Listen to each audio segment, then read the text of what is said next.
evidente la fecha, la intención es fundamentalmente encontrarnos, acompañarnos, poder pensar juntos y juntas en este contexto tan complejo que está atravesando el país. Así que bueno, como decía Germán, vamos a esperar hasta el 40 y comenzamos.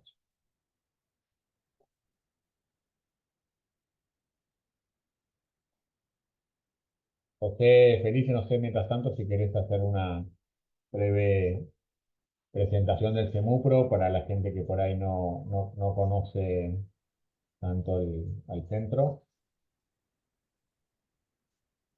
Está en otra, José. Primero, agradecer a las dos personas que nos van a acompañar. Después, digo, no queríamos evitar los prólogos, así que habíamos hablado con Mónica que dijera yo unas palabras y que sintetice, pero bueno, ya que aprovechamos la espera.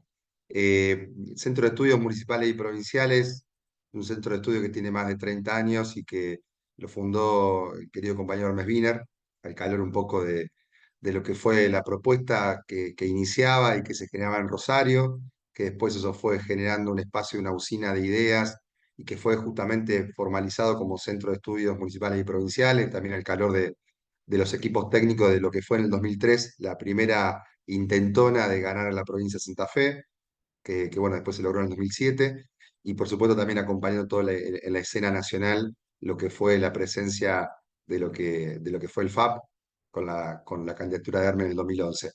Nosotros hoy estamos como reactivando después de un proceso bastante difícil para la vida del socialismo en la Argentina, digo, con la pérdida de dirigentes como el mismo Hermes, como Miguel, pero bueno, en este marco, recuperando la iniciativa política con la tarea que viene llevando Mónica y Esteban Paulón en el Congreso de la Nación, y bueno, y un poco poder propiciar este tipo de espacios con la colaboración de Pedro y de otros compañeros y compañeras que vienen del mundo de la educación, eh, pensando en el espacio federal, si bien hay una impronta bastante marcada de santafesinos y santafesinos por nuestra experiencia, pero con la idea de mirar para adelante y que la experiencia que hemos podido hacer tanto en la provincia de Santa Fe, pero también en otros gobiernos locales fuera de Santa Fe, permitan nada, diagramar, pensar propuestas alternativas e imaginar escenarios futuros distintos al que estamos transitando. Así que sintéticamente no quiero, porque venimos a escuchar a otros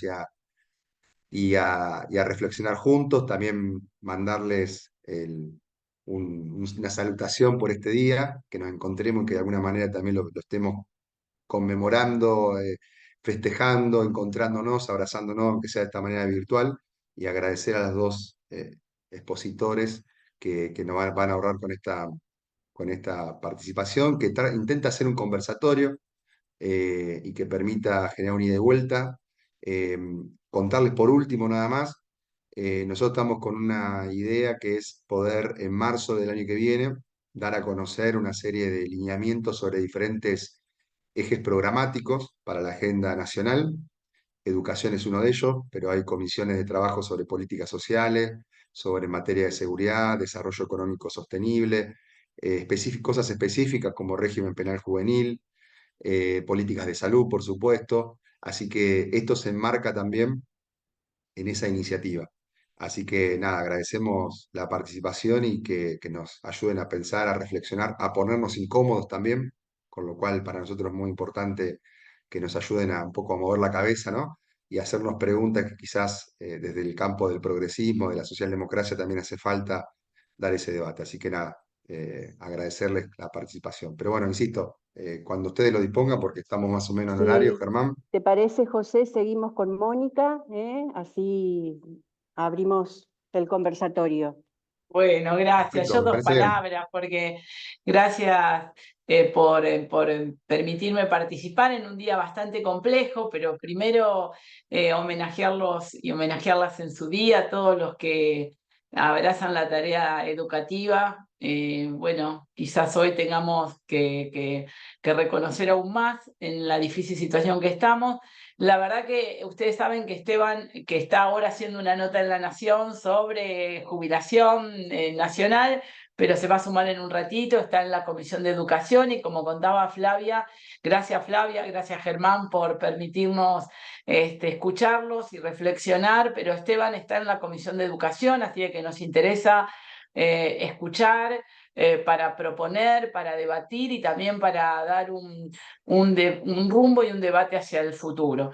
Lo único que votamos en educación en este congreso fue sacarle el FONIT a los docentes y servicio esencial de la educación. Obvio que no votamos con Esteban ninguna de las dos cosas, pero esos son los únicos debates que este congreso ha dado sobre educación.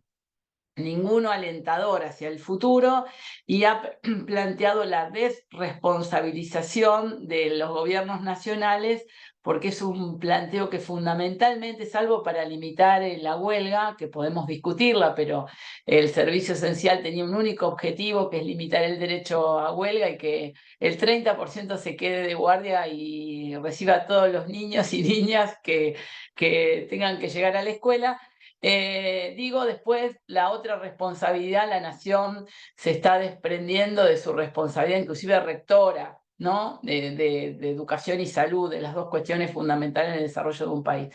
Así que nada, agradecer esta iniciativa del CEMUPRO, sumarme a escuchar, agradecerle nuevamente a Flavia y a Germán y a decirle que estamos, como siempre, en diálogo con distintos actores políticos y sociales desde el CEMUPRO y desde lo político, para construir algunos consensos básicos que este país necesita, donde educación debe ser un eje prioritario. Así que nada, venimos a agradecerles, a escucharlos y a ponernos a disposición para impulsar dentro de nuestras posibilidades los diálogos que hagan posible que haya una centralidad en este debate, pero con un objetivo fundamental del desarrollo humano, con igualdad de oportunidades, y obviamente en esto tenemos nuestra convicción y nuestro compromiso. Así que un abrazo y escucho las participaciones.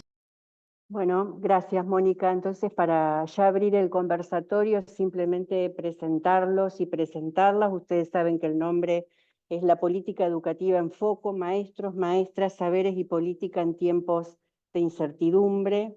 Germán Cantero, doctor en Educación de la UBA, su último libro, que lo hemos compartido en el grupo y en el equipo del CEMUPRO, Escuelas de Dignidad, el derecho a la política amanece en otra escuela, profesor de la Universidad de Luján y gran maestro y profesor de UNER, Facultad de Ciencias de la Educación. Flavia Terilli también nos acompaña, doctora en Psicología, Universidad Autónoma de Madrid, magíster en Ciencias Sociales de Flaxo, licenciada en Ciencias de la Educación, y hay algo que no quiero dejar de decir, profesora para la enseñanza primaria, que ella siempre lo dice. Recuerden que soy maestra, claramente investigadora y docente universitaria. Investigadores de la educación, pero maestros y maestras de los que transitamos en la formación, y a la vez también, decíamos en este conversatorio, se trata de dar la palabra, ¿no? Entonces, simplemente hago un párrafo y nada más, porque Germán me está mirando de costado, Germán Falo, que es de León Rosisner, que dice, para empezar a dar la palabra, toda obra, en este caso la que nos traen en su recorrido Flavia y Germán, toda obra de reflexión, como toda obra de arte, es trabajo del deseo y proviene de ese punto incandescente que anima desde lo hondo del sujeto lo que en él se debate en cada acto de su vida. Y cerrando con León, como toda creación, la obra tanto de Flavia como de Germán no existe si no tiene quien la anime, sin nosotros, en este caso, a partir del CEMUPRO, este punto de encuentro donde el deseo del uno es conmovido por el deseo del otro y lo comprende y lo hace propio. Ojalá que estas palabras de León Rosisner, al enseñarnos, ¿no? En este caso era una obra hermosa de él, hablando de Simón Rodríguez, en este día el maestro de Bolívar, podamos pensar al escuchar toda la experiencia de estos grandes maestros investigadores como Flavia y Germán. Empezamos, si te parece, Germán, si acordás, que empiece Flavia y luego continúas vos. Bueno, ¿qué tal? Buenas tardes a todas y a todos. Gracias por la invitación. Me produce mucha alegría poder en este día, más allá de todo lo aciago que está ocurriendo, reunirnos alrededor del Día del Maestro, del Día de la Maestra, eh, para hablar para hablar de educación. Pensé mucho qué plantear, me iba por momentos por cosas más de la coyuntura, después por cosas más programáticas finalmente creo que voy a hacer un bollo de todo eso y que voy a plantear algo un poquito más, yo diría, de proposiciones para pensar y a partir de ahí, en todo caso, conversamos, ¿no? Yo estoy tratando de entender que más allá de esta coyuntura política, de este gobierno, de lo que está pasando hoy, nosotros estamos en un momento de la historia de la escolarización, de la historia de la escuela como tipo de institución, en un momento en el que en el mundo, los que trabajamos en el campo educativo, discutimos si la forma escolar, nosotros lo llamamos la forma escolar, si la forma escolar va a poder seguir siendo la contenedora principal de la educación. Nunca fue la única, pero había construido lo que podríamos llamar un importante monopolio, ¿no? No sabemos bien en estas condiciones sociohistóricas, y digo, más allá de Argentina y de la coyuntura a la que luego voy a volver, no sabemos bien qué otras formas se demandan, si hay otras generándose, si hay otras imponiéndose y en qué lugar queda la educación escolar respecto de todo esto. Pero también sé que no sabemos muy bien cómo garantizar educación masiva sin este vasto sistema institucional que es el sistema educativo. O por lo menos no sabíamos hasta hace poco. Ahora hay una discusión acerca de si el desarrollo tecnológico va a poder de alguna manera reemplazar la red de instituciones. Sobre eso también voy a volver más tarde. Yo quería empezar compartiendo 4 convicciones. En tiempos de incertidumbre me pareció que compartir unas convicciones podía tener algún sentido. Son discutibles como toda convicción, pero a mí me mueven y a esta altura de la vida me ayuda a reafirmarlas. La primera es que más allá de todas las críticas, más allá de todo lo que sabemos y podemos discutir, yo sigo convencida de que la educación puede contribuir a producir igualdad en el conjunto de las relaciones sociales. Estoy convencida de eso.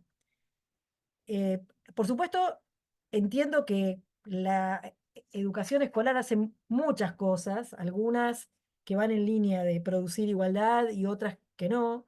Y en ese sentido, recordaría que hay que mirar a a la escolarización como una especie de derecho lleno de promesas muy contradictorias, de promesas que entran en tensión.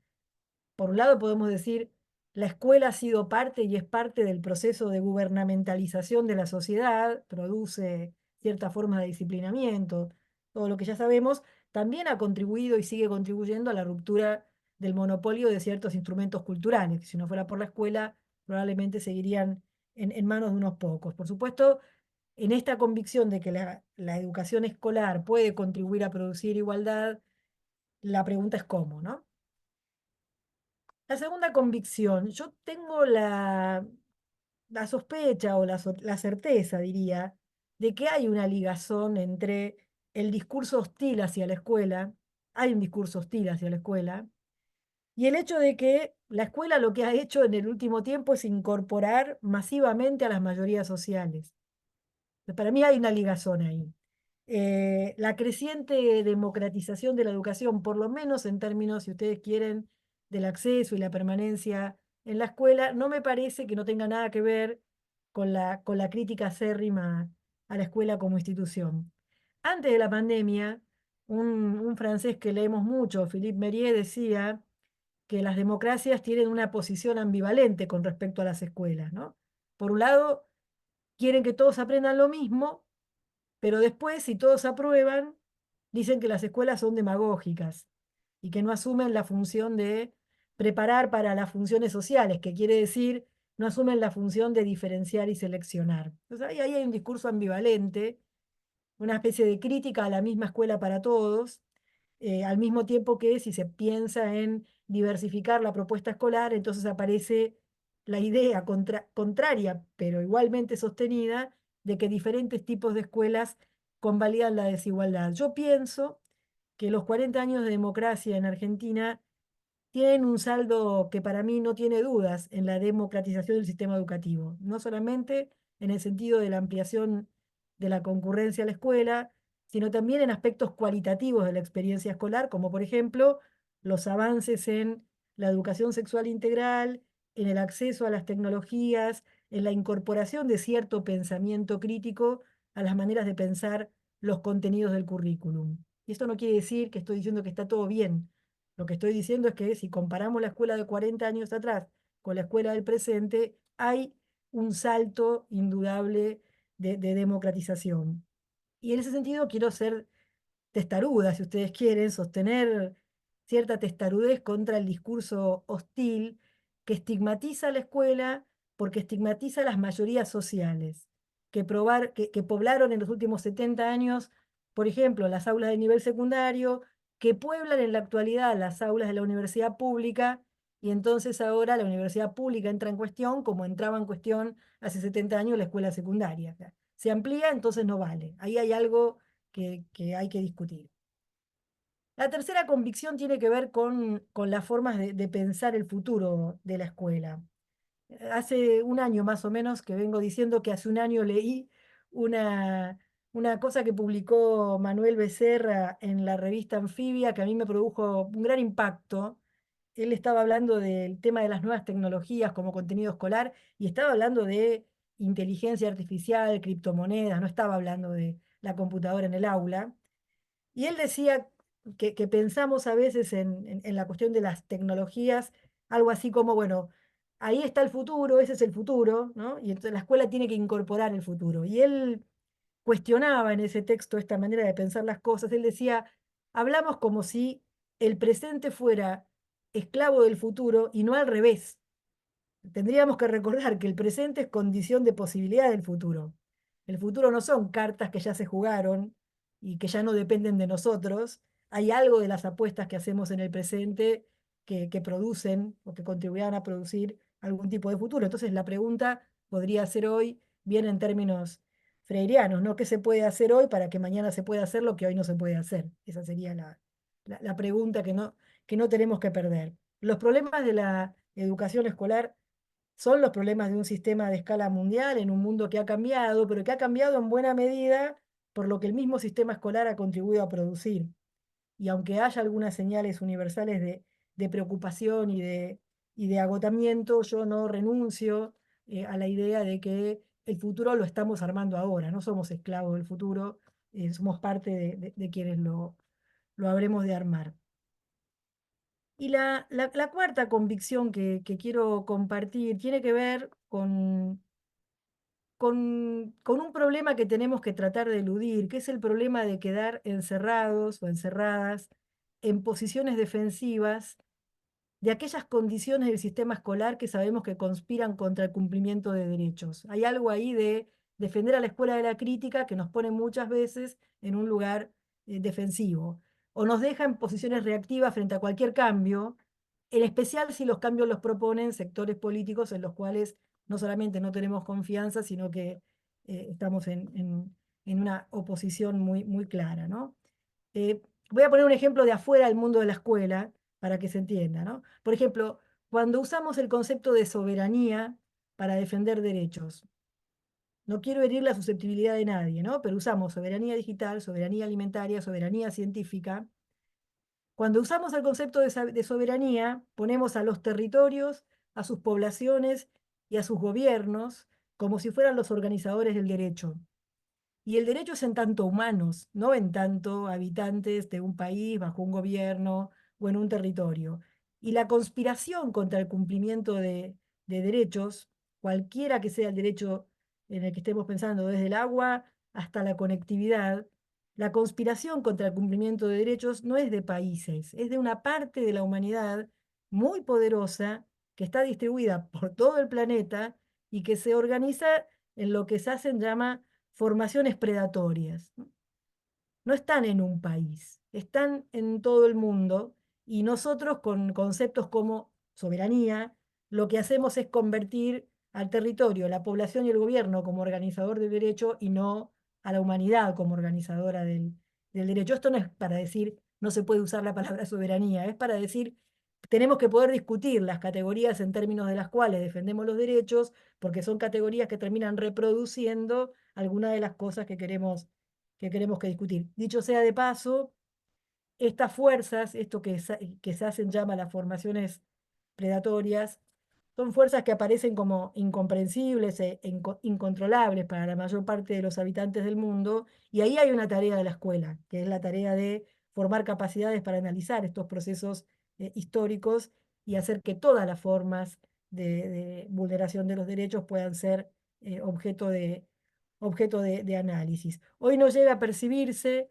que el poder está distribuido de otra manera y que el voto, que es territorial barra nacional, se organiza a partir de categorías territoriales barra nacional, y eso es un problema en términos de las discusiones que tenemos que dar.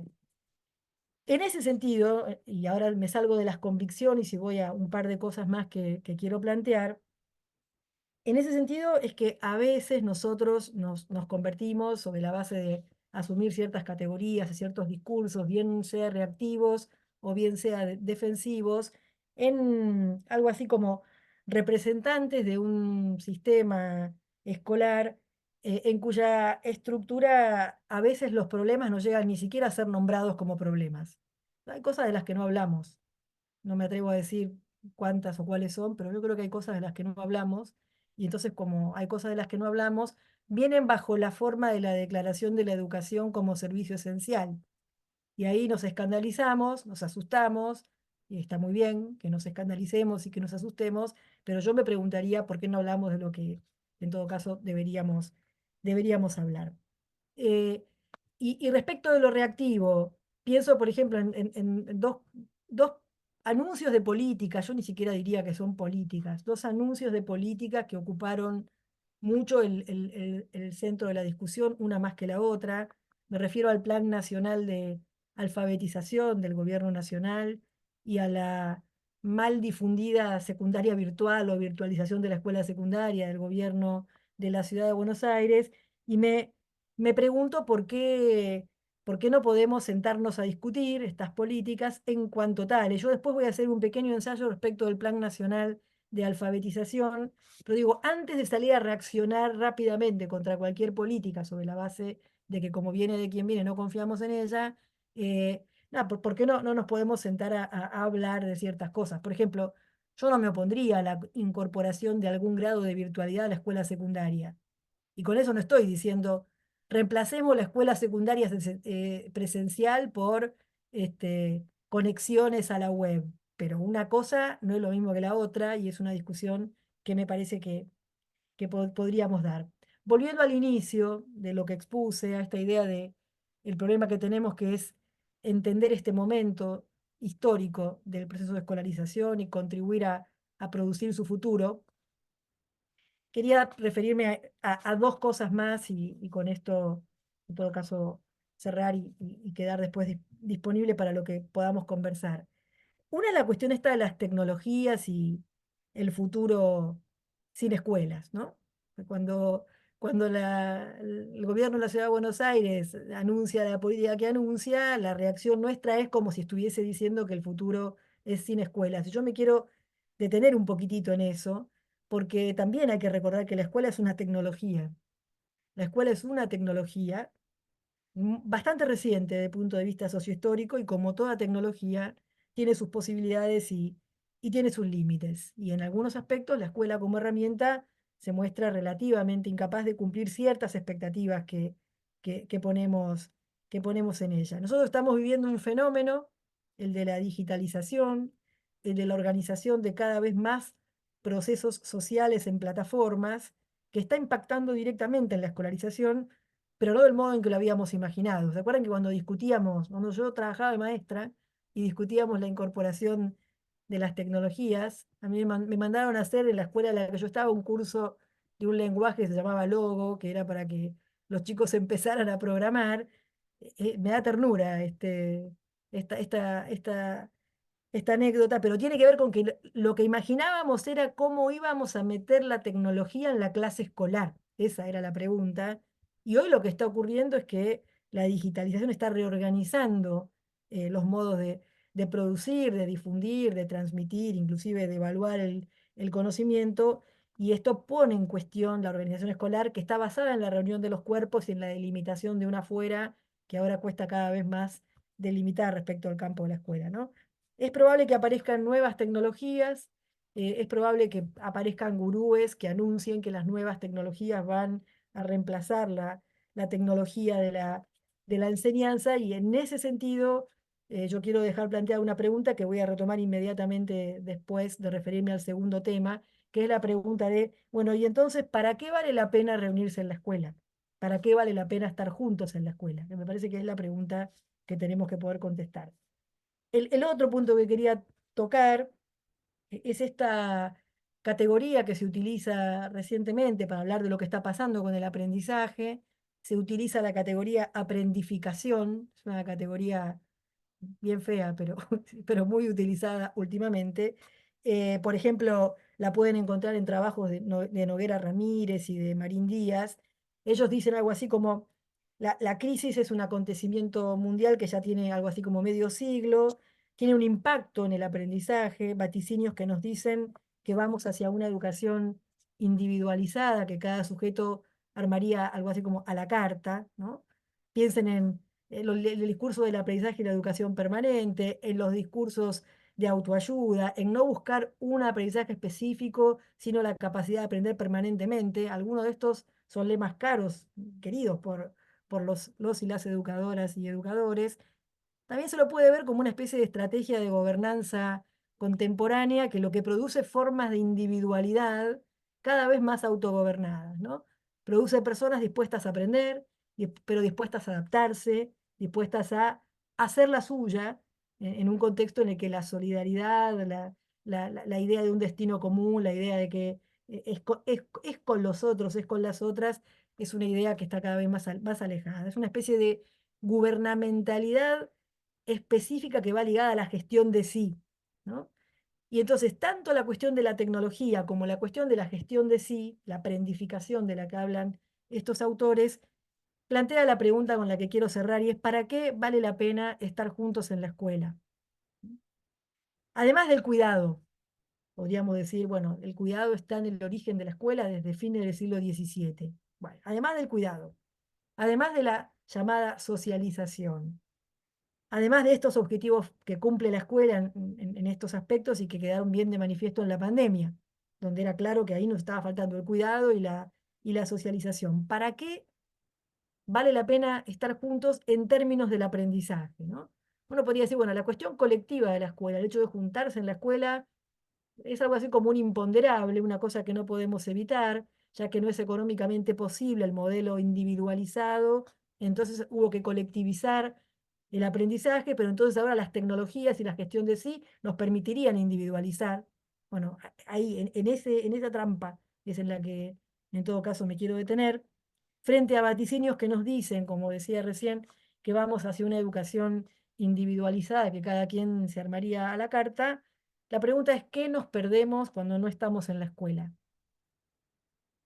Creo que nos perdemos la posibilidad de hacer cosas en las que colaborar tenga sentido versus actividades que cada uno podría hacer solo. Creo que nos perdemos el aprendizaje de formas de argumentación. Creo que nos perdemos la posibilidad de conocer y hasta de adoptar, aunque sea transitoriamente, diferentes perspectivas. Creo que nos perdemos la posibilidad de esforzarnos en dominar una tarea para que se combine con la de otros, para hacer algo juntos que no podríamos hacer solos y solas. Creo que tenemos que volver a plantearnos para qué estar juntos en la escuela, porque el discurso de la aprendificación, el discurso de las tecnologías, no está yendo como pensábamos hacia más conocimientos disponibles para todos, sino hacia cada uno gestionándose su vida. Y la escuela debería ser, me parece, una institución de aprendizajes que no serían posibles si no fuera porque estamos juntos. Esa es una fortaleza de la escuela a la que no deberíamos renunciar. Hasta aquí.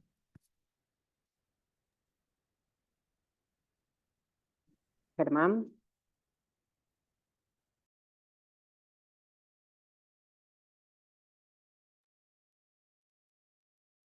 Bueno, preguntas profundas y interpelantes las que nos deja Flavia y que me permite retomar desde ahí.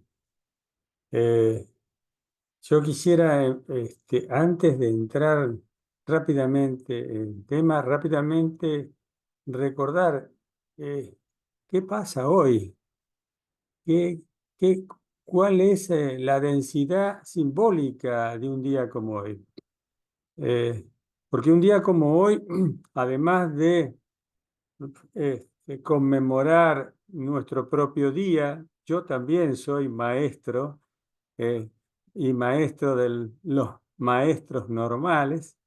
Este, eh, yo creo que hay que recordar que ese 11 de septiembre se gestó un golpe de Estado que derrocó a un presidente elegido democráticamente. Yo estaba precisamente ese día del maestro festejándolo en una escuela que formaba y forma maestras rurales, y llegó la noticia de que el ejército había tomado la moneda. Claro, no podía ser de otra manera, porque el acceder al socialismo por el procedimiento democrático electivo era un precedente intolerable para un imperio. Y la otra, bueno, hablando de cosas mucho más cercanas, las Torres Gemelas, que dieron con su caída servida el pretexto de la guerra preventiva en el mundo. Y ahí comenzaron cosas que hasta hoy estamos viviendo de manera cada vez más dramáticas. No entraríamos en eso, pero vale la pena recordar. También hoy es un día cargado de símbolos por las decisiones que se están tomando en este mismo momento, que todos hemos visto y que todos estamos repudiando. Dicho esto, me gustaría primero agradecer la invitación, una invitación que me hace reencontrar con el socialismo santafesino, con algunas personas que conocí como exalumnas, otras como funcionarias, otras como eh, personas que fueron importantes en la historia del socialismo de Santa Fe, pero que más allá de eso fueron mis viejas compañeras de facultad allá lejos y hace tiempo, como Griselda Tesio, por ejemplo. Bien, si ustedes me pueden acompañar con el Power, porque yo quisiera compartir con ustedes el resultado de una investigación que, por ser tan larga, de tantos años, no puedo sintetizar 1500 páginas en una, unas pocas palabras. Necesito eh, algún tipo de organización escrita, no solo para mí, sino para ustedes, ¿no? Gracias. Bien, esa investigación, que primero se convirtió en una tesis que defendí hace unos cuantos años y que luego derivó en un libro que se llama precisamente El derecho a la política comienza en otra escuela, y perdón, El derecho a la política amanece en otra escuela. Y hoy quisiera compartir con ustedes este, esta pequeña síntesis de algo realmente bastante complejo por su extensión. El derecho a la política yo lo quiero defender y militar, y eso es lo que estoy haciendo en este momento, a pesar de los pesares, como derecho humano y popular. La siguiente.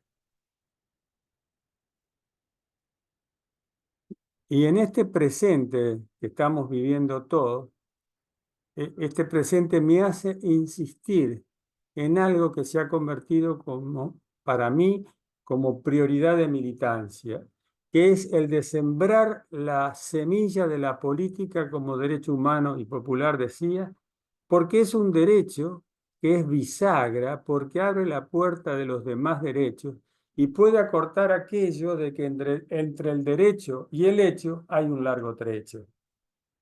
Y esto porque no puedo eludir el contexto donde esta charla está teniendo lugar hoy. No se ve muy bien la... Ahí está.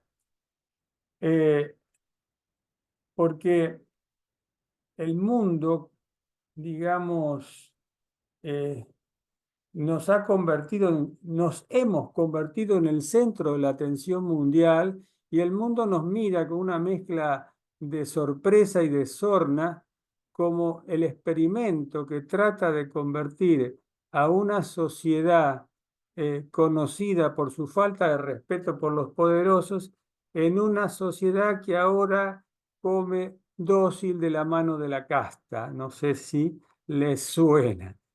Entonces, pregunto, ¿somos la misma sociedad que en el 2011 el historiador Eric Hobsbawm admiraba porque la vieja tradición de los trabajadores de salir a la calle estaba todavía viva en ese país del sur llamado Argentina? ¿Somos la misma sociedad? ¿Aceptaremos que nos conviertan en una sociedad donde predominan todas las lacras, el neofascismo, la xenofobia, la misoginia, la homofobia, el clasismo? ¿Y nos resignaremos a dejar de reclamar que en donde hay una necesidad nace un derecho para ser gobernados ahora por un personaje mesiánico eh, que se para cumplir ahí hay algo se borró la pantalla, pero el sentido es este, un personaje que nos dice que viene a cumplir una misión universal, bueno, con todo lo que eso implica, en términos simbólicos y en términos de místicos, etcétera, y secundado por quien viene a reclamar el derecho de los genocidas, nada más ni nada menos. Perdón.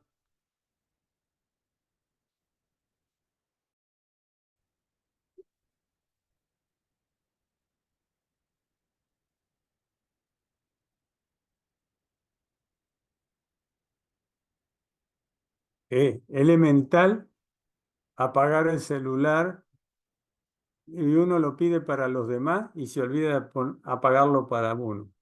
Bien, les decía, si podemos continuar.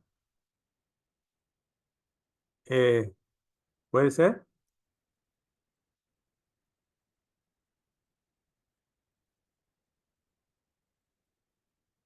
¿Sí?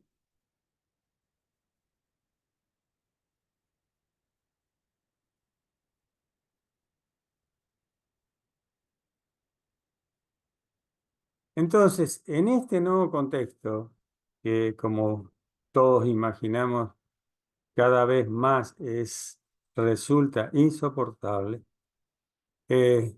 más que diagnóstico, desde mi perspectiva, está demandando protagonismo que, como cantaba Alfredo Zitarrosa, sean desde el pie. Entonces, desde ese contexto y pensando en un protagonismo, digamos, activo, quiero presentarles el resultado de esta larga investigación que, como les dije, desembocó primero en una tesis de doctorado y luego en un libro que titulé Escuelas de Dignidad, el derecho a la política amanece en otra escuela, que es un libro de libre disponibilidad y solo basta poner el nombre completo del autor y lo pueden obtener sin otra condición. Y lo que además, en mi caso, siempre recuerdo que este trabajo es la respuesta a un pillo de la política que hace más de 30 años me advirtió: Germán, no hay que avivar a los giles. Y decidí, a partir de entonces, hacer todo lo contrario. Es como si me hubieran inoculado un antígeno para defenderme de esos pillos. Porque estaba y estoy convencido que un pueblo políticamente educado es difícil de manipular, disciplinar, someter para explotar. ¿Explotar por quién? Por un sistema concebido para reproducir la dominación mediante la naturalización de un sentido convertido, un pensamiento ingenuo convertido en sentido común.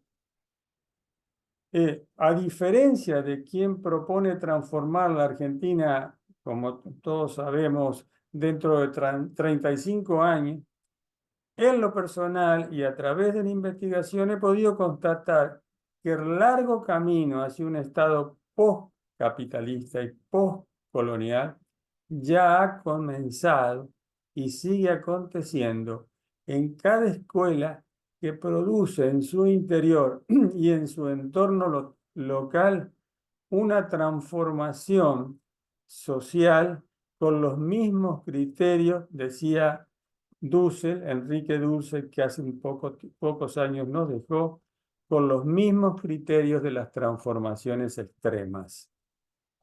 Después, si quieren, les puedo recordar completa lo que él propone en ese sentido. Y el punto de partida para esta utopía, que, dicho sea de paso, fue la utopía de máxima de Paulo Freire, y ustedes me dirán, qué locura, si ya Freire planteaba una utopía de máxima, estás proponiéndola en este contexto.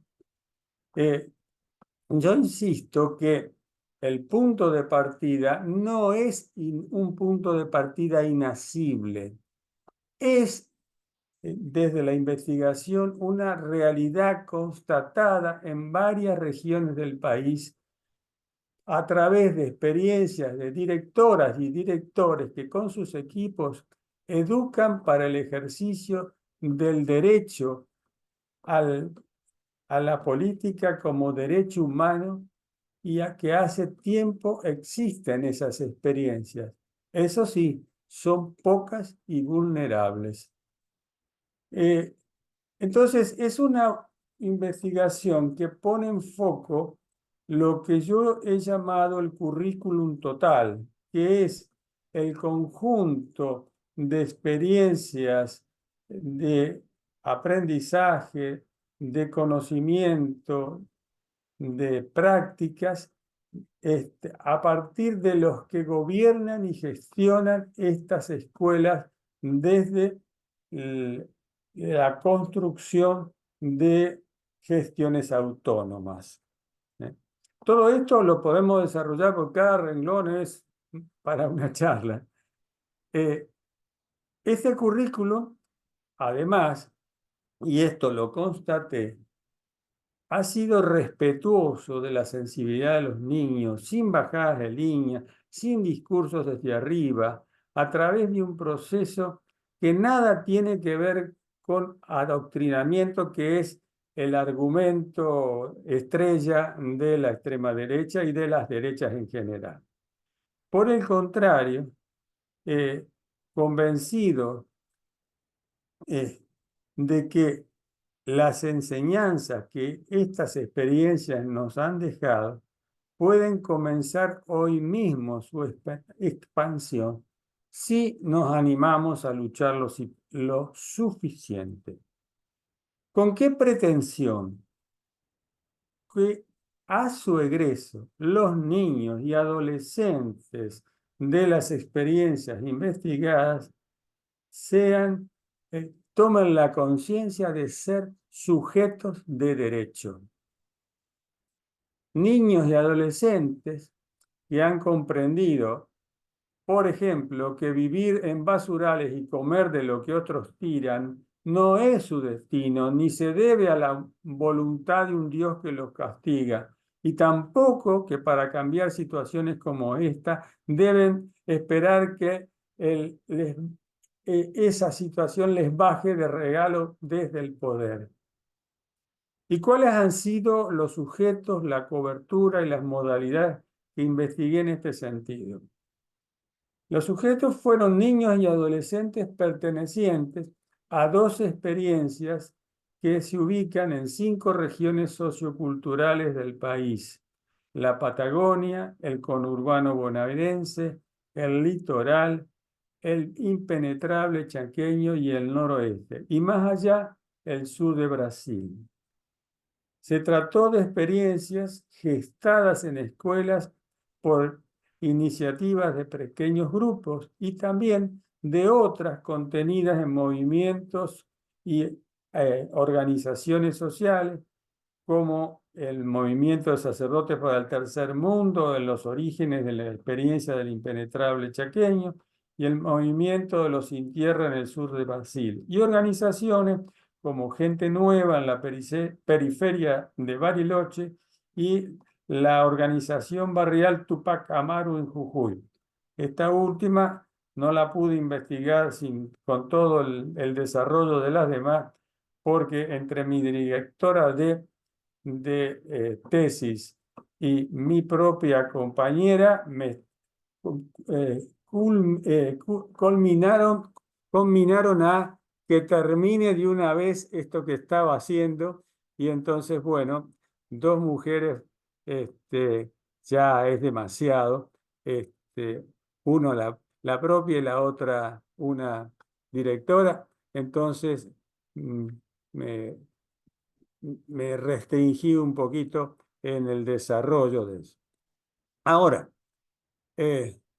lo que me parece también importante, porque para comprender por qué todo esto fue posible, que las historias de vida, o más bien de vidas con B larga, como sostiene la periodista Ana Cacopardo, son uno de los apoyos más fuertes del libro y atendieron a 3 grandes grupos de las clases subalternizadas. Con el perdón de Gramsci, el gran maestro, yo no hablo de clases subalternas, sino subalternizadas, para señalar que el carácter político de la subalternidad y denunciar el sujeto que subalternaliza en cada situación y caso concreto de la historia.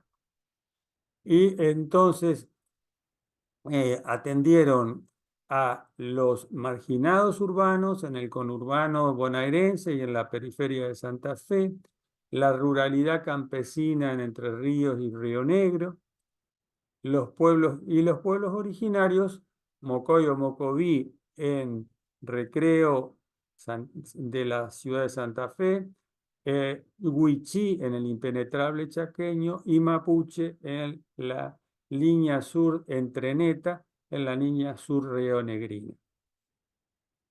¿Cómo fueron posibles estas experiencias? Por la combinación de 3 condiciones: sensibilidad, formación y convicción. ellos fueron sensibilizados generalmente por procesos de socialización primaria en sus familias de origen, pero también socializaciones tardías. Como me dijo una directora en Florencio Varela, nací de un zapallo, Germán, me milité con la militancia sindical y eso me pareció bien, bien interesante. Otra, digamos. Entonces, fueron formados por experiencia sindical, por la lucha sindical y por lecturas y marcas de docentes que les dejaron huellas indelebles. Es decir, no fueron ni son apóstoles, como por ahí alguien puede imaginar.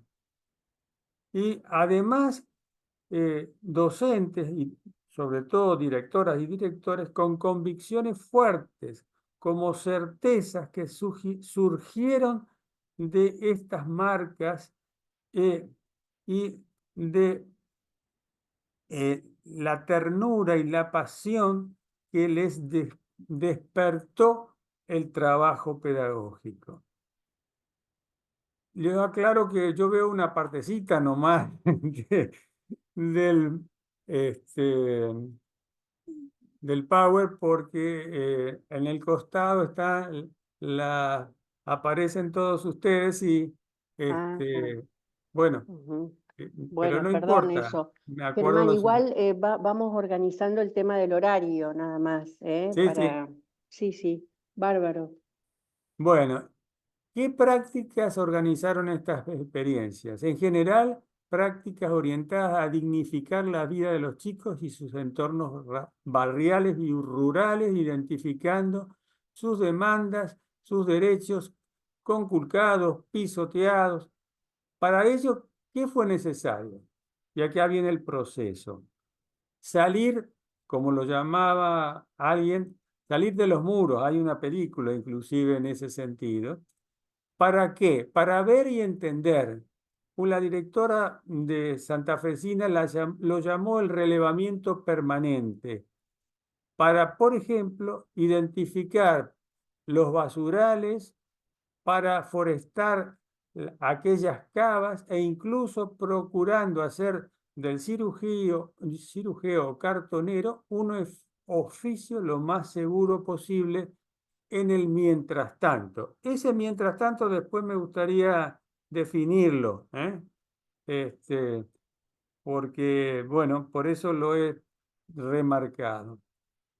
Dos, para vencer las resistencias de muchos docentes a salir de la escuela, porque eso a mí no me compete, docentes propensos a juzgar y condenar con profecías autocumplidas, esta directora recurrió a un grupo de documentalistas para que filmara la vida de un día de dos niños, una niña y un niño, que venían repitiendo vida que sorprendieran a los docentes parados desde el prejuicio. Descentrarse de la propia cultura para aprender, sobre todo los docentes de los pueblos originarios que necesitaban hacer ese esfuerzo. Una de ellas fue Patricia, que al acompañar a los chicos mocovíes al cementerio en el día, como ellos le llaman, de los difuntos, comprendió que esos chicos convivían con la muerte evitable de madres, por ejemplo, en sus partos. Una experiencia muy diferente a la de nuestras clases medias. 4. Investigar para comprender buscando asesoramiento, viajando con mínimos recursos, para entender las lenguas originarias.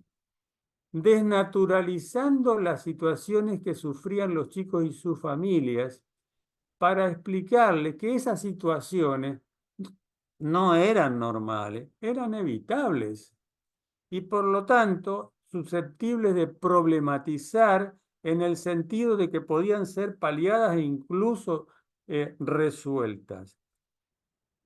Iniciando casi finalmente a los chicos en sus entornos sociales en la lucha por modificar estas situaciones y acompañarlos en esa lucha.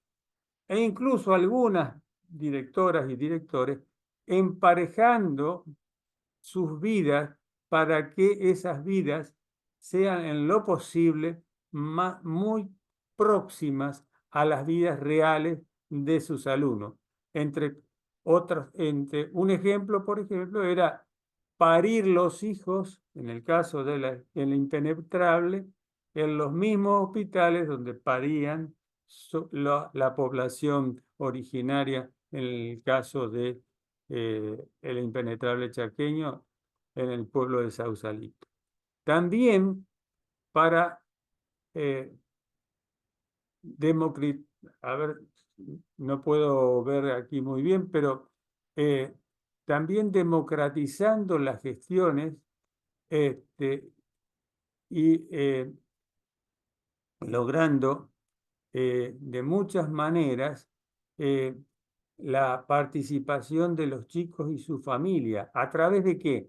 Múltiples talleres y consejos de aula, asambleas y encuentros anuales de evaluación con la participación de padres y vecinos, prácticas para incluir y afianzar identidades, como el consejo de idioma para que en uno de los casos una lengua ágrafa pudiera enseñarse en forma bilingüe, como el caso de la escuela Mocoví de Recreo en Santa Fe, textos de lectura con bilingües en el impenetrable chaqueño, e incluso recuperar el simbolismo de los tejidos ancestrales de los mapuches en Treneta, en la meseta renegrina, con una directora mapuche, Luisa.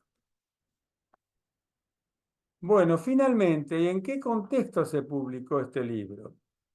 Este libro fue una coedición en el año 21 entre el UCOP del Centro Cultural de la Cooperación, Filosofía y Letras, La Cetera y Claxo. Y se publicó en el contexto turbulento e incierto de la pandemia y de las herencias de un gobierno inhumano y políticamente perverso. En aquel contexto imaginé que este libro era como una botella arrojada al mar. Hoy, bueno, no sé qué pensar en este contexto que es el paroxismo de la locura. Bueno, Pero como los que una vez conocimos la esperanza, no la olvidamos, tengo la casi certeza que materiales como estos, entre otros cientos o miles, podrían aportar a la formación de docentes militantes en el acceso al derecho de la política como derecho humano. Sin embargo, esto ha tropezado, y es para tener muy en cuenta, con el argumento de la gobernabilidad y la supuesta explosión de demandas de un pueblo políticamente educado.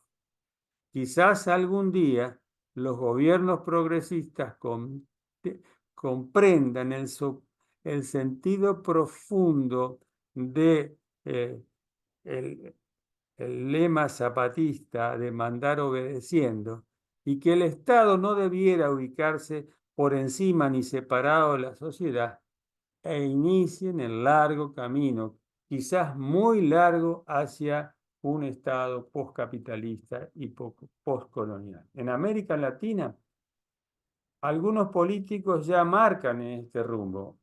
Hablo y Claudia Sheinbaum, por ejemplo, se han animado a proponer una elección directa y popular del gobierno, del poder judicial, dinástico, hereditario, etcétera, etcétera, con todas las marcas de la corrupción que es característica en el México desde hace muchas décadas. No sé si saldrán vivos de este intento, pero tienen el coraje para proponerlo.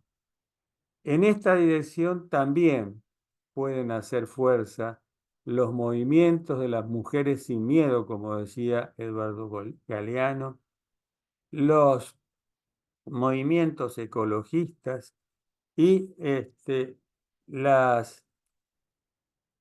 perdón, y los docentes rebeldes junto con, y espero yo, el CEMUPRO. Muchas gracias. Muchas gracias. Un aplauso. Gracias, Flavia. Gracias, Germán. Para dar la palabra, entonces, si les parece, abrimos sintéticamente este conversatorio, las preguntas, para empezar a rodar la palabra.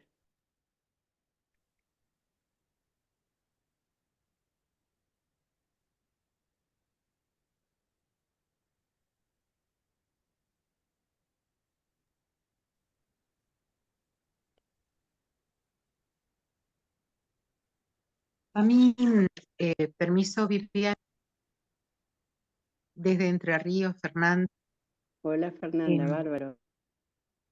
quería hacer referencia a lo que ¿Por dónde plantea andas? Que no Flavio. te veo. Eh, ¿Fernanda? a ver, sí, ¿qué tal, Germán? Qué ¿Qué gusto. tal, querida?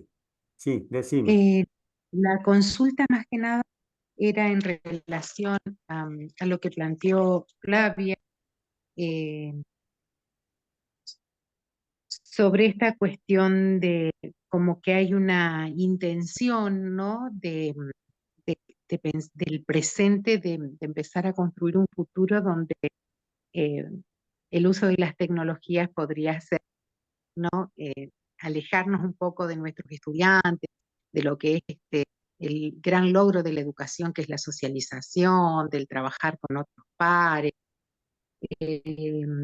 Recientemente, acá en Entre Ríos, nos están aplicando una encuesta en los institutos de formación, sé que en todos los institutos de formación lo están aplicando, y justamente es como que va en esa línea, porque incluso hay una normativa provincial que ya nos están instando desde el principio de año, marzo, abril, eh, sobre porcentuales de asignaturas o campos de la formación general que podamos hacerlo de manera virtual, lo cual, bueno, por supuesto, ya está en pleno debate en las asambleas escolares, de docentes, sobre cuál es la intención, y no estamos viendo otra intención más que lo que es el recorte y en realidad cambiar el sentido de la educación. Compartir esta reflexión con ustedes y qué mirada tienen. Gracias.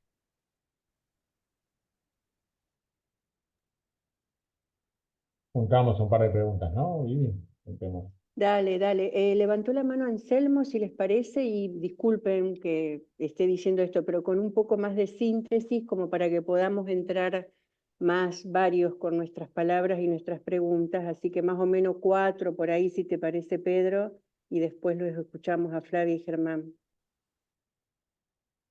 Sí, bueno, buenas tardes y muy buena la actividad.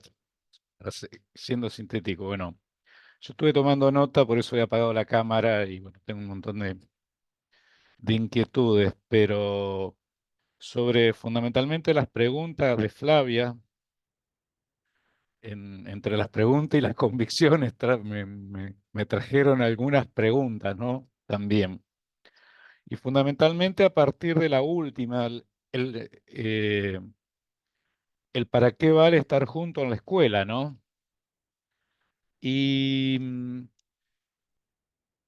y en realidad también es media pregunta y media convicción, Flavia, mía, también una mezcla. Eh, ¿Cuánto hay de crisis de educación y cuánto hay de crisis de civilización de la sociedad moderna? Es decir, si la crisis es propia de la educación o si la crisis educativa es propia de la crisis de la modernidad, básicamente. Y de la mano de eso, ¿es posible una educación sin iniciar un proceso nuevo civilizatorio, relacionándolo también con la, con la exposición de Germán.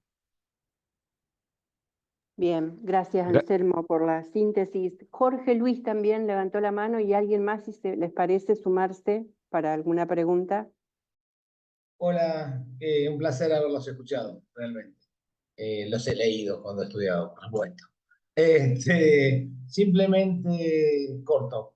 Me interesa, sobre todo, Flavia, el tema del...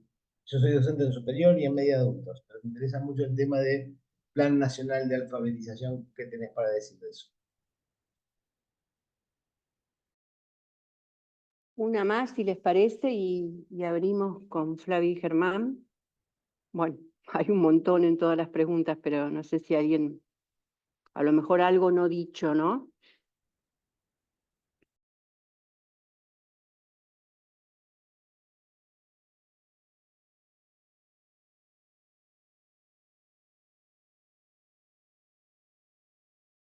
Empecemos entonces. Flavia. Bueno, gracias por las preguntas. A veces las preguntas son reflexiones que quieren compartir y así las tomo, ¿no? Como tales las tomo. Pero hay algunas que sí son preguntas y entonces voy a tratar de muy sintéticamente responder. Yo no sé qué intención concreta puede tener el gobierno de la provincia de Santa Fe, no me atrevo a hablar en nombre de la provincia ni interpretarlo, pero ese es un buen ejemplo esta cuestión de cuánto de una materia de nivel superior podría formularse por medio de la virtualidad. Y nuestra reacción a la pregunta es un ejemplo de lo que trato de decir cuando digo que a veces, por de dónde viene la propuesta, nosotros quedamos un poco encerrados en posiciones que son algo reactivas, ¿no? Eh, perdón, Entre Ríos, disculpa, gracias Fernanda. Em, a ver, yo trabajo en una universidad, soy rectora de una universidad, estoy a cargo en este momento de un seminario muy avanzado de la carrera de educación y mi seminario es bimodal y esa bimodalidad sigue ocurriendo en el marco del mismo cargo docente que yo tengo, porque cualquiera que sepa un poquito así de educación en la virtualidad sabe que la educación en la virtualidad no es menos tiempo de trabajo docente, más aún. En el momento de armado y organización primera de una materia es mucho más tiempo de trabajo docente y tendríamos que discutir un poquito justamente cómo reconocemos eso.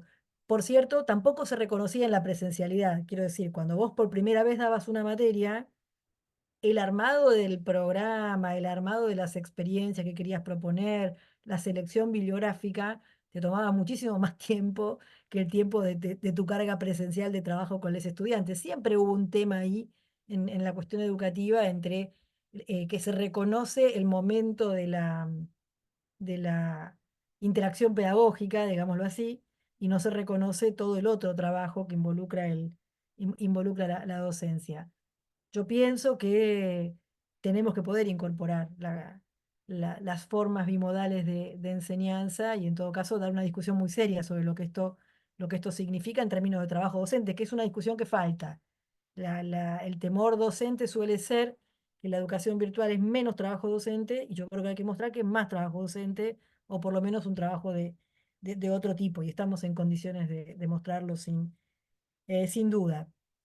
Respecto de la crisis educativa y la crisis civilizatoria, sí, sí, yo quizás no me expresé del todo bien, pero cuando estos autores decían, llevamos 50 años de crisis o 70 años de crisis, no se referían a la crisis de la escuela, se referían a la crisis económica, política, ecológica, a todas las formas de la crisis en las que nos encontramos.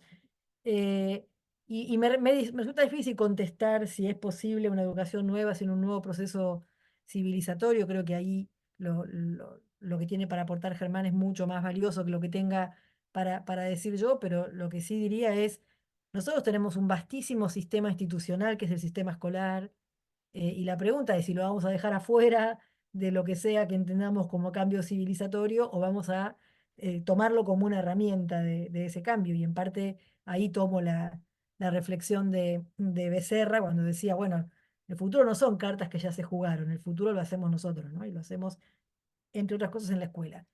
Y sobre el Plan Nacional de Alfabetización podríamos hacer todo otro encuentro, pero no tenemos ese tiempo. Solo quiero decir tres cosas. La primera, es muy difícil decir me opongo a un plan nacional de alfabetización sin explicar mucho en qué sentido lo estamos diciendo. Yo no me opongo a un plan nacional de alfabetización, me opongo a todo tres cositas. Entonces ya va la segunda cosa que quiero decir.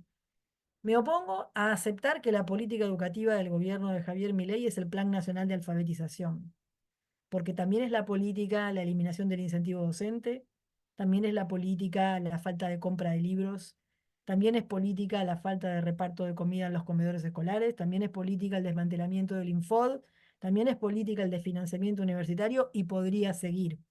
Entonces, el intento de blanquear esa política con un emblema valorado por el sentido común, que es la alfabetización, es lo que me parece que hay que criticar.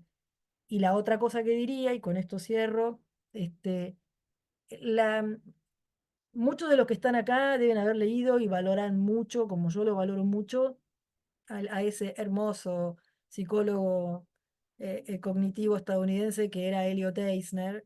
Eisner decía que periódicamente las sociedades se encuentran, él estaba hablando de Estados Unidos, década del 70, en lo que él llamaba el back to basics, ¿no? La vuelta a lo básico. Esta cosa de las cosas están mal en la escuela, los chicos no aprenden a leer y escribir, lo mismo que escuchamos ahora.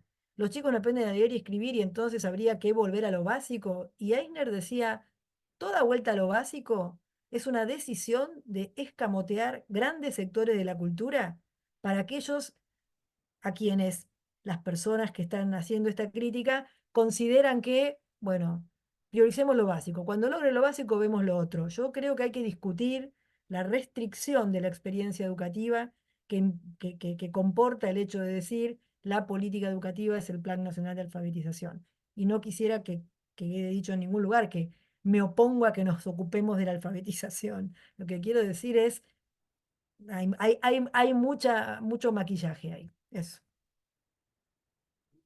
Germán.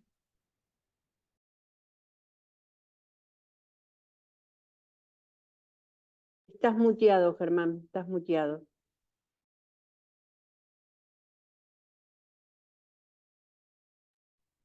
Por respeto me muteo.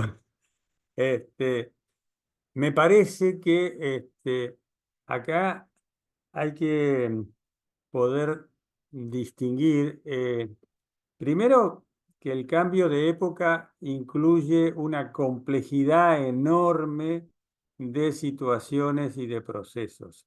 Pero en ese cambio de época hay dos lógicas que compiten entre sí. La lógica del mercado y la lógica de los derechos humanos, la lógica de las necesidades de los hombres y mujeres concretas y particularmente de los niños y jóvenes.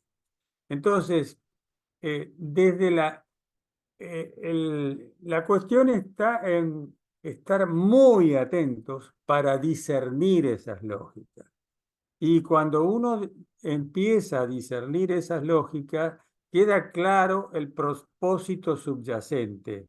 Por ejemplo, lo que señalaba Flavia, ese propósito subyacente de alguna manera, de convertir a la educación en un coaching de entrenamiento para los requerimientos de una nueva una sociedad que se presenta como nueva, como novedosa y que además nos lleva a ser vendedores de un mensaje pedagógico en términos de vendedores individuales, ¿no? Emprendedores de la educación desde un libreto que está siendo de alguna manera diseñado muy lejos de los países, de nosotros, de los ministerios, por supuesto, de este ministerio, que es un poco para, en fin, digamos, por ser benigno, para una sonrisa, este, desde las competencias, comillas, de estos personajes que exhiben como su conocimiento del Reiki para hacerse cargo como de 5 ministerios. Seguro que me quedó alguno en el tintero. Entonces, Bueno, perdón. más allá de, digamos, este pintoresquismo local que es un drama que desconcierta incluso a la gente de la derecha clásica en el mundo entero, ni que hablar al progresismo, a la izquierda. Yo creo que hay que estar atento a los intereses, a las lógicas y a aquello que subyace al proyecto. Un proyecto que además está siendo cada vez más cedido a las organizaciones, a las ONG, y son ellas las que están de alguna manera, digamos, elaborando el currículum de las futuras generaciones. Y esto sin hablar de que junto con estas lógicas, con estas instituciones que reemplazarían al Estado, que reemplazarían a los pedagogos propiamente dichos, están las, toda la parafernaria de la que están disponiendo los llamados, a ver, los señores feudales de la tecnoestructura, ¿no? Del tecnofeudalismo. No sé, supongo que les resulta familiar el término. ¿Por qué? Y porque desde la inteligencia artificial y esto de el la creciente invasión de la manipulación de las subjetividades y de las emociones a través de de los algoritmos, que por supuesto no son neutros, sino están absolutamente orientados, están intentando reemplazar, y eso fue a ver, los que somos más viejos, recordamos que el mismo Banco Mundial en los 90 intentó reemplazar a los docentes por eh, clases magistrales para todo el mundo, con una selección de aquellos que se consideraban los especialistas o los expertos Expertos. en todas las disciplinas.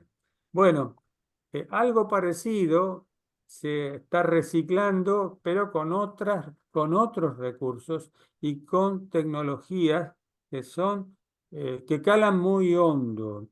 Hay un autor, un uruguayo, nacido en Montevideo, que para más datos es fundador de Telesur, sociólogo, politicólogo, que nos hizo una crítica a todos los partidos, movimientos, gente digamos, progresista, diciéndonos, no se puede luchar una guerra de quinta generación con arcos y flechas.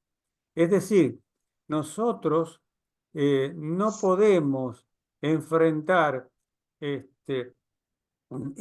la construcción de nuestros relatos, de nuestros discursos, de nuestras intervenciones, sin tener nuestros propios equipos de, de tecnólogos que nos protejan y al mismo tiempo refuten, confronten desde tecnologías que reserven eh, digamos, nuestra capacidad de la soberanía digital y la soberanía tecnológica para enfrentar a estos procesos. No es que sea una fatalidad que hoy el mundo esté dominado por algoritmos y nuestras subjetividades a veces no son conscientes de hasta dónde nos penetran. No es una fatalidad. Tenemos la posibilidad de construir colectivamente. Ya no basta ni un grupo de estudio, ni un partido político, ni una... Es toda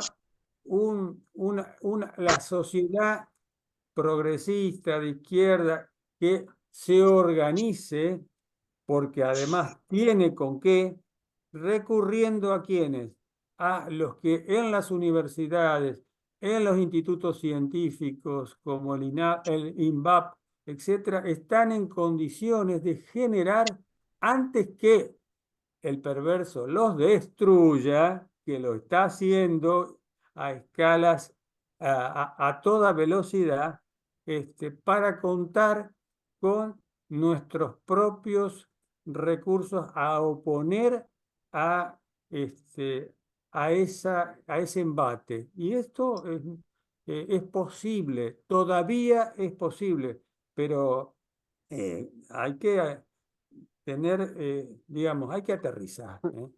Hay que aterrizar. Bueno, Germán, Flavia, le vamos a dar la palabra a Esteban Paulón, el diputado nacional, y Pedro Serrás Vos, directamente después de la bienvenida a Esteban, lo vimos por ahí. Gracias, Viviana. No, lo mío una bienvenida, una despedida, más que una bienvenida. Les pido disculpas por no haber podido ingresar antes. Estábamos terminando un día de sesión un poco triste porque, bueno, vimos cómo lo peor de las prácticas políticas para alquilar voluntades impidieron que pudiéramos insistir con un proyecto de recomposición módica de las jubilaciones, pero que es un proyecto que sin lugar a dudas hacía algo de justicia en una situación tan compleja. Mañana el Senado va a estar tratando el proyecto que también impulsamos desde diputados de mejoramiento del financiamiento universitario, y que eso incluye obviamente no solo gasto de funcionamiento, sino también la reapertura de la paritaria docente. Lamentablemente entendemos que va a correr el mismo camino que la reforma jubilatoria, va hacia el veto del presidente. Espero que en ese caso nuevamente la comunidad universitaria y todos y todas copemos las calles como en abril, ese 23 de abril, donde se dio un mensaje muy claro al gobierno de que de que el consenso de la motosierra tiene límites, y lo están mostrando todas las encuestas también, y esos límites son justamente la educación, la ciencia y tecnología, la universidad pública. Creo que hay un capital simbólico muy importante allí aún en la sociedad argentina, a pesar de que se percibe la necesidad de introducir cambios y modificaciones en lo que tiene que ver con la educación, pero todavía sigue siendo visualizada la educación como esa herramienta de aspiración a una sociedad con movilidad social ascendente, de esas generaciones como la de mi papá, que nació en el campo.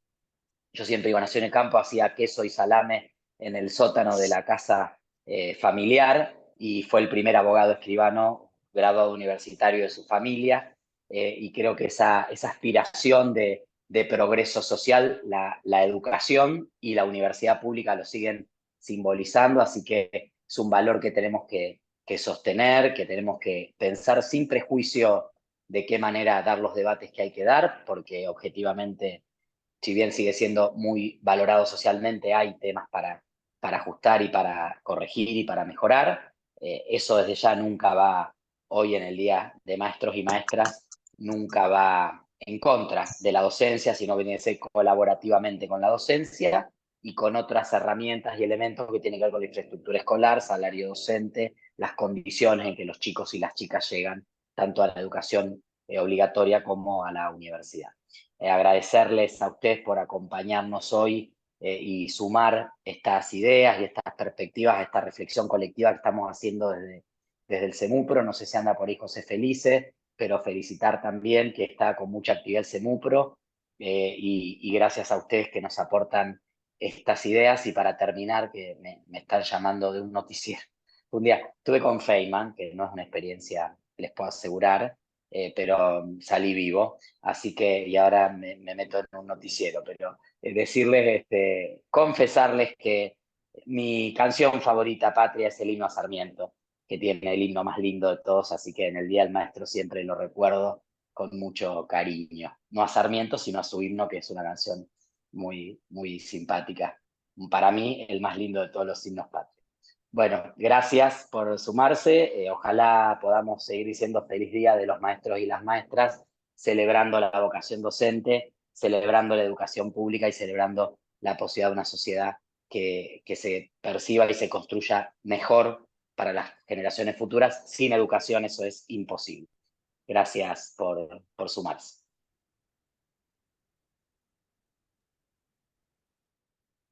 Bueno, muchas gracias Esteban. Te dejamos seguir de rotation aguantando a la prensa y difundiendo también, ¿no? Las ideas que acá estamos sosteniendo. Así que gracias también por ese esfuerzo. Muchas gracias a todas, a todas.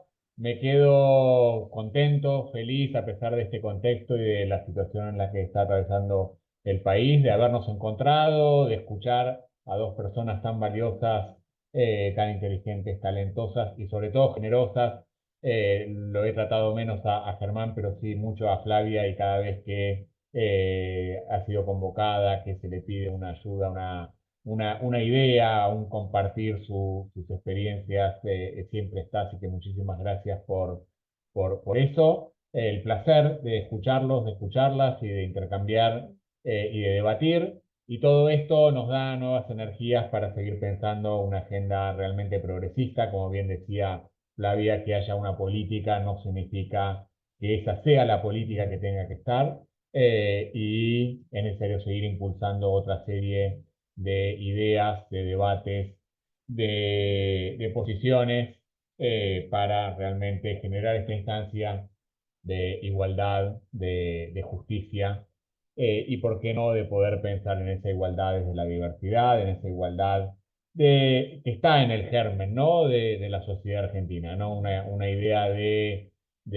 potencia, de posición o postura igualitaria que nos sigue uniendo en el pensamiento y en la acción. Así que bueno, nos volveremos a encontrar más temprano que tarde, que también hoy es el aniversario, como bien señalaba Germán, del golpe del 73, Día del Maestro, de las Maestras. Felicidades a todos, a todas. A pesar de todo, seguimos acá pensando y discutiendo. Muchas gracias. Chau, chau.